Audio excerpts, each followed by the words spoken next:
ప్రారంభించడం అంటే నిజంగా it gives me great Joy. చాలా ఆనందాన్ని నిజంగా కూడా ఈ పథకం ద్వారా కలుగుతుంది. ఎందుకనంటే ఇంతకుముందు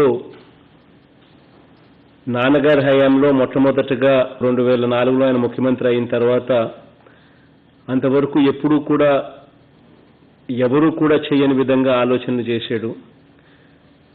పేదరికం అన్నది పోవాలి అని అంటే ఖచ్చితంగా కుటుంబం నుంచి పెద్ద చదువులు చదవగలిగితేనే, ఆ చదువుల కోసం ఏ ఒక్కరూ కూడా అప్పుల పాలు కాకుండా తమ పిల్లలను చదివించగలిగితేనే ఆ పిల్లలు పెద్ద చదువులు చదివి ఇంజనీర్లు అయ్యి, డాక్టర్లు అయ్యి, కలెక్టర్ వంటి పెద్ద పెద్ద చదువులు చదివితేనే పేదవాడి తలరాతలు మారుతాయని, అప్పుడే మన బ్రతుకులు కూడా మారుతాయని గతంలో ఎవ్వరూ కూడా చేయని విధంగా ఆలోచనలు చేసి అప్పట్లో నాన్నగారు పిల్లల్ని చదివించేదానికోసం పూర్తి ఫీజు రీయింబర్స్మెంట్ పథకం అన్నది తీసుకురావడం జరిగింది. రాష్ట్రంలో నాన్నగారు ఉన్నప్పుడు ప్రతి ఎస్సీ కానీ, ఎస్టీ కానీ, బీసీ కానీ, మైనారిటీ కానీ, లేకపోతే అగ్రవర్ణాల్లో ఉన్న పేదలైనా కూడా వీళ్ళందరికీ కూడా ఒక భరోసా ఉండేది. తమ బతుకులు మారుతాయి, తమ తలరాతలు మారుతాయి, ముఖ్యమంత్రి స్థానంలో మనసున్న మహారాజు ముఖ్యమంత్రి స్థానంలో ఉండేవాడు అని చెప్పి ప్రతి ఒక్కరికి ఒక భరోసా ఉండేది. అయితే నాన్నగారు చనిపోయిన తర్వాత 2009లో నాన్నగారు చనిపోయిన తర్వాత ఈ పథకాన్ని పూర్తిగా నీరు గారుస్తూ పోయారు. చివరికి ఏ స్థాయిలోకి ఈ పథకాన్ని నీరు గారుస్తూ పోయారు అని అంటే చాలని ఫీజులు ఇవ్వడం, ఇచ్చామంటే ఇచ్చామన్నట్టుగా చాలని ఫీజులు ఇవ్వడం, ఫీజులు ఎలా ఇవ్వాలి అనే ఆలోచన చేయకుండా ఫీజులు ఎలా కత్తిరించాలి అని చెప్పి, ఎలా పిల్లలను సంఖ్యను కత్తిరించాలి అని చెప్పి ఆలోచనలు చేయడం, ఇలా రకరకాల షరతులు పెట్టి, రకరకాల పద్ధతులు పెట్టి చాలని ఫీజులను ఇస్తూ ఏకంగా ఈ ఫీజు రీయింబర్స్మెంట్ పథకాన్ని ఏ స్థాయిలోకి నీరు గార్చారు అని అంటే నాకు బాగా గుర్తుంది. నేను పాదయాత్ర చేస్తూ ఉన్నప్పుడు నెల్లూరు జిల్లాలో నా పాదయాత్ర జరుగుతూ ఉన్నప్పుడు think if my memory is right Udayagiri constituency అనుకుంటా. అక్కడ గోపాలన్న అని ఒక ఆయన పాదయాత్ర పోయేటప్పుడు తన ఇంటి ముందర తన కొడుకు సంబంధించిన ఫోటో పెట్టి ఫ్లెక్సీ కట్టున్నది, దానికి దండ వేసి పాపం ఉండేది. నా దగ్గరికి వచ్చాడు. నేను అడిగిన, అన్న ఇది ఈ ఫ్లెక్సీ ఇలా కట్టున్నారు, ఏమైందన్నా అని అంటే తను బాధపడుతూ చెప్పిన విషయం బహుశా ఎప్పటికీ కూడా నేను మర్చిపోలేను. నా కొడుకు బాగా చదివాడు, నా కొడుకు మంచి ఇంటర్మీడియట్లో మంచి మార్కులు వచ్చాయి, ఇంటర్మీడియట్లో మంచి మార్కులు వచ్చిన తర్వాత నా కొడుకును పెద్ద చదువుల కోసం ఇంజనీరింగ్ చదువుతాను అని అన్నాడు. ఇంజనీరింగ్ చదివితే మా బతుకులు కూడా మారుతాయి కదా, బాగా చదువుతూ ఉన్నాడు, చదివే ఈ పిల్లాడిని ఇంకా గొప్పగా చదివిస్తే ఇంకా పైకి వస్తాడు పిల్లాడు అని చెప్పి కాలేజీలో చేర్పించాను. కానీ అక్కడ చూస్తే ఫీజులు చూస్తే చాలని ఫీజులు ఇచ్చే పరిస్థితి, 30,000 35,000 ఫీజులు ఇచ్చేవాళ్ళు. ఆ కాలేజీల్లో ఫీజులు చూస్తే దాదాపుగా బోర్డింగ్ అండ్ మెస్ ఛార్జీలతో కలుపుకుంటే ఆల్మోస్ట్గా ₹1,00,000 పైచలకు ఫీజులు కట్టాల్సిన పరిస్థితి. అప్పుడే చేర్పించేటప్పుడే పిల్లాడు నన్ను అడిగాడు, నాన్న బ్యాలెన్స్ ఫీజులు ఏం చేస్తారు అని చెప్పి. నేనేమో ఏదో ఒకటి చేస్తాలే నాన్న, నువ్వైతే చదువు అని చెప్పి పిల్లాడికి చెప్పొచ్చాను. అప్పు చేసి ఆ సంవత్సరానికి సంబంధించిన ఫీజులు నేను ఎలాగో పంపించి కట్టించాను. ఆ తర్వాత మళ్ళీ ఆ పిల్లాడు సెలవులకి ఇంటికి వచ్చాడు. ఫస్ట్ ఇయర్ అయిపోయిన తర్వాత వచ్చిన తర్వాత మళ్ళీ 2వ సంవత్సరం మళ్ళీ ఇదే కథే. మళ్ళీ 2వ సంవత్సరం చాలని ఫీజులు మాత్రమే ప్రభుత్వం ఇస్తూ ఉంది, మిగిలిన ఫీజుల పరిస్థితి ఏమిటి నాన్న అని చెప్పి మళ్ళీ అదే పిల్లాడు అడిగాడు. ఏదో ఒకటి చేస్తాలే నాన్న, నువ్వైతే వెళ్ళి బాగా చదువు అని చెప్పి నేను చెప్పాను అని చెప్పి. ఆ తర్వాత ఆ పిల్లాడు కాలేజీకి వెళ్ళి తన చదువుల కోసం తన తండ్రి అప్పుల పాలు అవ్వడం చూడలేక కొవ్వొత్తిలా తన తండ్రి తన కుటుంబం కరిగిపోవడం తట్టుకోలేక ఆ పిల్లాడు ఆత్మహత్య చేసుకున్నాడు. ఆ ఆత్మహత్య చేసుకున్న ఆ పిల్లాడు ఫోటోను ఆ తండ్రి ఇంటి ముందర ఆ ఫ్లెక్సీలో కట్టి ఎంత బాధపడుతూ ఏడుస్తూ నాకు ఈ విషయాలు చెప్పాడు అనంటే, నిజంగా పేదవాడు అన్నవాడు అప్పుల పాలయ్యే పరిస్థితి ఎందుకు వస్తుంది అనంటే రెండు కారణాలు. ఒకటి చదువు, రెండోది అనుకోకుండా ఆ పేదవాడికి ఏదైనా అనారోగ్యం ఏదైనా వస్తే. ఈ రెండు కారణాల వల్ల పేదవాడు అప్పుల పాలయ్యే పరిస్థితి రాకూడదు అని చెప్పి ఆ రోజు నిజంగా నా మనసును చాలా కలత చెందింది. ఈ రోజైతే ఆ రోజు నేను అనుకున్న నా కార్యక్రమాన్ని ఈరోజు దేవుడి దయతో మీ అందరి ఆశీస్సులతో ఈరోజు పూర్తి ఫీజు రీయింబర్స్మెంట్ పథకాన్ని తీసుకురావడమే కాకుండా ఒక అడుగు ముందుకు వేసి వసతి దీవెన అనే పేరుతో కనీసం పిల్లలకు బోర్డింగ్ అండ్ లాడ్జింగ్ ఖర్చులు భారం కూడా తల్లిదండ్రుల మీద కూడా పడకుండా ఈరోజు వసతి దీవెన, విద్యా దీవెన అని చెప్పి 2 పథకాలు తీసుకురావడం. వసతి దీవెన అన్నది ఆల్రెడీ మొన్న జనవరిలోనే స్టార్ట్ చేయడం, విద్యా దీవెన అన్న పథకం ఈరోజు స్టార్ట్ చేయడమే కాకుండా గొప్పగా దీని కార్యక్రమాన్ని అడుగులు ముందుకు వేయించడం నిజంగా దేవుడి దయతో మీ అందరి ఆశీస్సులతో ఈ కార్యక్రమం చేయగలగడం చాలా సంతోషాన్ని ఇస్తా ఉందని చెప్తా ఉన్నా. ఈ కార్యక్రమంలో ప్రతి అక్కకు, ప్రతి చెల్లెమ్మకు కూడా ఈ కార్యక్రమం గురించి 4 మాటలు మీతో నేను పంచుకుంటా ఉన్నాను. పిల్లలకు మనం ఇవ్వగలిగిన ఆస్తి ఏదైనా ఉంది అనంటే అది ఒక చదువులు అన్నది నేను వేరే చెప్పాల్సిన పని లేదు. కుటుంబం నుంచి ఒక్క పిల్లాడన్నా కూడా గొప్పగా చదివించగలిగితే, ఒక్క పిల్లాడన్నా ఇంజనీరింగో, డాక్టరో లేదా కలెక్టర్ వంటి ఏ పెద్ద చదువులు చదవగలిగినా కూడా ఆ పిల్లాడు మంచి జీతాలు వస్తాయి. ఆ పిల్లాడు బాగా చదివినందువల్ల కాస్తో కూస్తో ఇంటికి కూడా డబ్బులు పంపించగలుగుతాడు. మన బ్రతుకులందరికీ అన్నీ కూడా మారుతాయి అని చెప్పి నేను వేరే చెప్పాల్సిన అవసరమూ లేదు. మీ అందరికీ కూడా తెలిసిన విషయమే. ఈ దిశగానే అడుగులు వేస్తూ మొట్టమొదటిసారిగా రాష్ట్ర చరిత్రలో ఎప్పుడూ కూడా జరగని విధంగా టోటల్గా మార్చి 31 తారీఖు దాకా ఉన్న పూర్తి బకాయిలన్నీ కూడా ₹1 పెండింగ్ పెట్టుకోకుండా ఇవ్వగలిగినాము అనంటే ఇది రాష్ట్ర చరిత్రలో ఇంతవరకు ఎప్పుడు జరగని అంశం. 2018-19 సంవత్సరానికి అంటే గత ప్రభుత్వం ఫీజుల రీయింబర్స్మెంట్ కోసం పెట్టిన బకాయిలు దాదాపుగా 1880 కోట్ల రూపాయలు గత ప్రభుత్వం బకాయిలను కూడా మనం ఫీజులు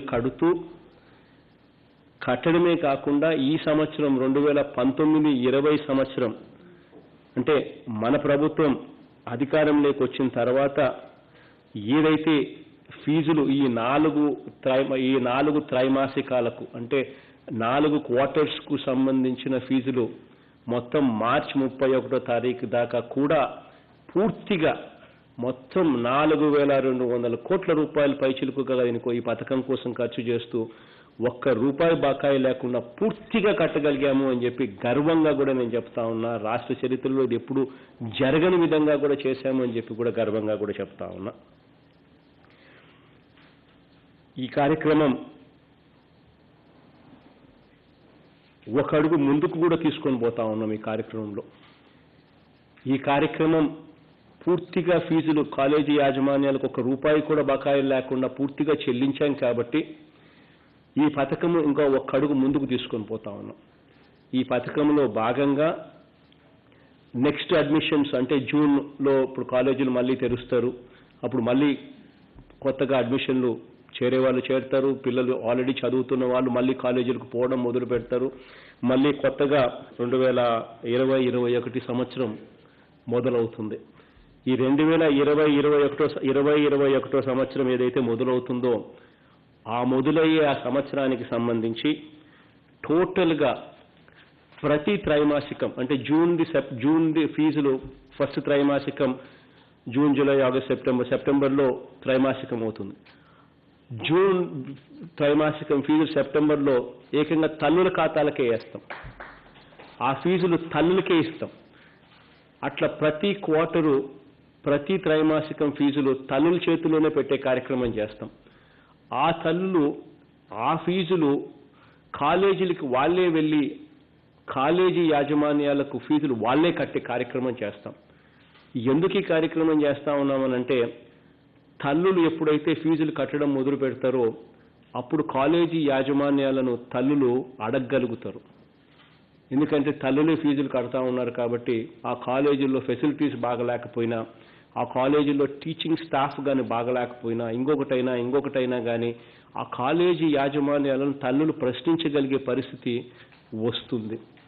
అదొకటే కాకుండా తల్లులు ప్రతి 3 నెలలకు ఒకసారి ఫీజులు డైరెక్ట్గా నేరుగా వాళ్ళే కడితే అప్పుడు తల్లులు మన పిల్లలు ఎలా చదువుతున్నారు, వాళ్ళకు 75% అటెండెన్స్ ఉందా లేదా, మన పిల్లలు కూడా కాలేజీలు కూడా వస్తున్నారా లేదా అన్న అంశం కూడా తెలుసుకోగలుగుతారు. దీనివల్ల ఆత్మగౌరవం పెరుగుతుంది. మనమే కాలేజీలకు ఫీజులు కడతా ఉన్నాం కాబట్టి కాలేజీని ప్రశ్నించగలిగే పరిస్థితులకు కూడా మనం పోతాం అని ఈ మార్పు కూడా చేయగలుగుతా ఉన్నాము అని చెప్పి కూడా ధైర్యంగా కూడా నేను చెప్తా ఉన్నా. ఎందుకనంటే ₹1 కూడా బకాయిలు పెట్టకుండా కాలేజీ యాజమాన్యాలు కట్టాల్సిన ఫీజులన్నీ కట్టేశాం కాబట్టి కాలేజీ యాజమాన్యాలు కూడా ధైర్యంగా ఓకే ఈ ప్రభుత్వం పిల్లల చదువులు కట్టుబడి ఉంది, ఖచ్చితంగా ఈ ప్రభుత్వం మా ఫీజుల్లో ఎటువంటి జాప్యం కూడా చేయదు అన్న నమ్మకం కాలేజీ యాజమాన్యాలకు కూడా ఇస్తాం. ఇది ఒక కొత్త ఒరవడికి నాంది పలుకుతుంది అని కూడా సగర్వంగా ఈ వేదిక మీద నుంచి తెలియజేస్తా ఉన్నాను. అంతేకాకుండా పిల్లల కోసం వసతి దీవెన అని జనవరిలో ఇంతకుముందు స్టార్ట్ చేశాం.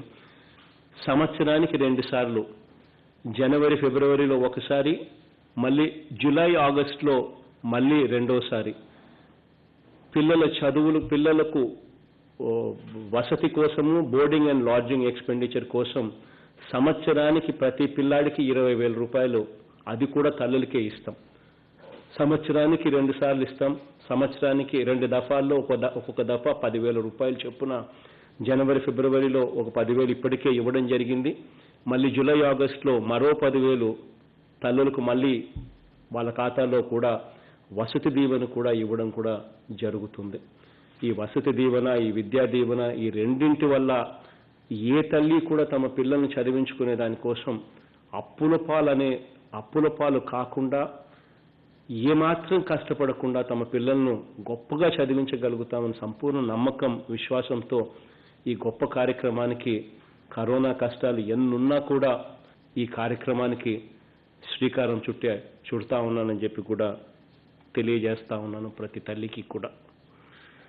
అంతేకాకుండా ప్రతి తల్లికి కూడా ఇంకొక విషయం కూడా చెప్పాల్సిన అవసరం ఉంది. ఇప్పుడు మనం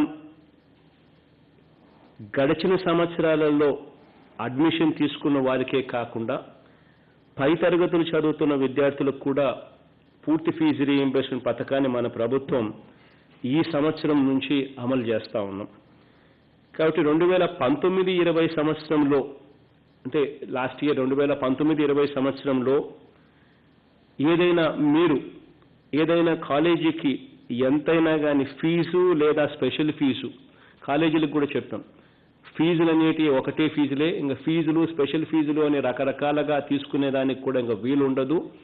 ఏదైనా కూడా ప్రభుత్వమే కడుతుంది, ఫీజులు స్పెషల్ ఫీజులు అనేటివి ఇక ఉండవు అని చెప్పి కూడా కాలేజీ యాజమాన్యాలకు చెప్పడం కూడా జరిగింది.